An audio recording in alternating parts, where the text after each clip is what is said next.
Poland work permit या फिर agents की फ्राइडे मार्केट। आज के इस वीडियो में हम तफसील से बात करेंगे कि एजेंट्स किस तरह से वर्क परमिट का लालच देकर मासूम लोगों को लूटने में मसरूफ हैं। So let's dig in. Bulletin of public information या पोलैंड की ऑथेंटिक गवर्नमेंट वेबसाइट पे ये इंफॉर्मेशन मौजूद है कि पोलैंड में मौजूद टोटल 16 म्यूनिसिपैलिटी ऑफिसेज ऐसे हैं जो वर्क परमिट का इजरा कर रहे हैं। पोलैंड के लेबर लॉज के मुताबिक एम्प्लॉयर या कंपनी ऑनर को आपके वीजे के तमाम अखराजात बर्दाश्त करने हैं।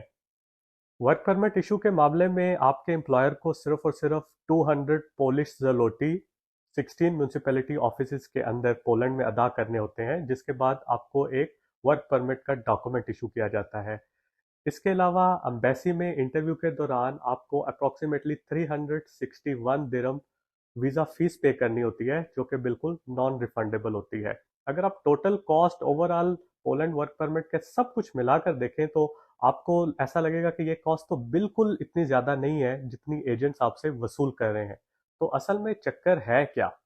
एक्चुअल गेम ये है कि ज़्यादा से ज़्यादा लोगों से एडवांस रकम वसूल की जाए, उनके लिए इनिशियल वर्क परमिट का डॉक्यूमेंट निकलवाया जाए, उनकी फाइल तैयार की जाए और बाद में बहाना लगाया जाए कि अपॉइंटमेंट नहीं मिल रही, कंपनी ऑनर का कुछ प्रॉब्लम है, सिस्टम में कोई इशू है या इस तरह के मजीद बहाने।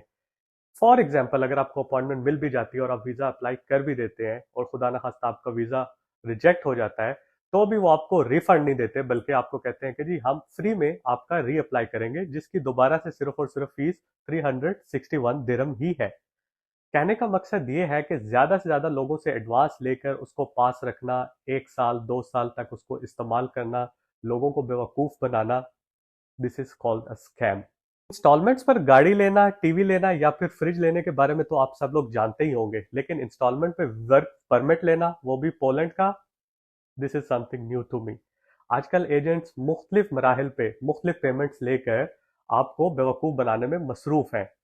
अगर कोई भी बंदा एडवांस दे देता है तो इसका मतलब है he is really interested. Advance के बाद बाकी पेमेंट सिर्फ तभी अदा करनी चाहिए जब आपको वीजा मिल जाए।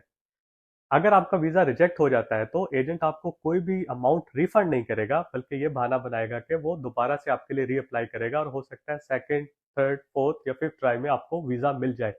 कहने का मतलब ये है कि इन शॉर्ट, एजेंट आपके पैसे कम से कम 1-2 साल अपने पास रखना चाहता है और लास्ट में आपको एक हरी झंडी दिखाना चाहता है कि भाई हमने तो रीअप्लाई करते करते आपकी सारी पेमेंट जाया कर दी, अब आपका रिफंड कुछ भी नहीं है।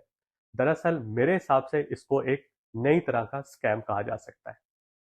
जून 2023 में एक कंपनी ने अपने पेज के ऊपर एक वीडियो अपलोड की जिसमें उन्होंने कहा कि 380 एप्लीकेंट से एक महीने में उन्होंने पोलैंड के लिए एडवांस लिया है, which is considered as a very big achievement for them in that video. मेरा कहने का मकसद सिर्फ और सिर्फ ये है कि क्या 380 एप्लीकेंट्स जिन्होंने 1500 या 2000 दिरहम एडवांस दिया है और बाकी रकम भी देंगे, क्या उन सबको वीजा मिलेगा? अगर आप स्टैटिस्टिक्स देखें तो पोलैंड तो एक साल में 1600 या 1700 से ज्यादा वीजे इशू ही नहीं कर रहा अबू धाबी ऑफिस से। तो यूएई में एक कंपनी ने 380 एप्लीकेंट से एक महीने में एडवांस क्यों पकड़ लिया? और फॉर एग्जांपल, अगर वो इसी रफ्तार से एडवांस पकड़ रहे हैं तो इसका मतलब है कि सारे वीजे सिर्फ वही एजेंसी लगा रही है। That's not true. इसीलिए खुदारा कभी भी किसी एजेंट को एडवांस के बाद कोई और रकम अदा ना कीजिए और उनको कहिए कि ये एडवांस ही इस चीज की गारंटी है कि हम इस मामले में इंटरेस्टेड हैं। वीजा फीस के बारे में ऑलरेडी मैंने आपको बता दिया है, जो कि ऑफिशियल वेबसाइट्स पर मौजूद है।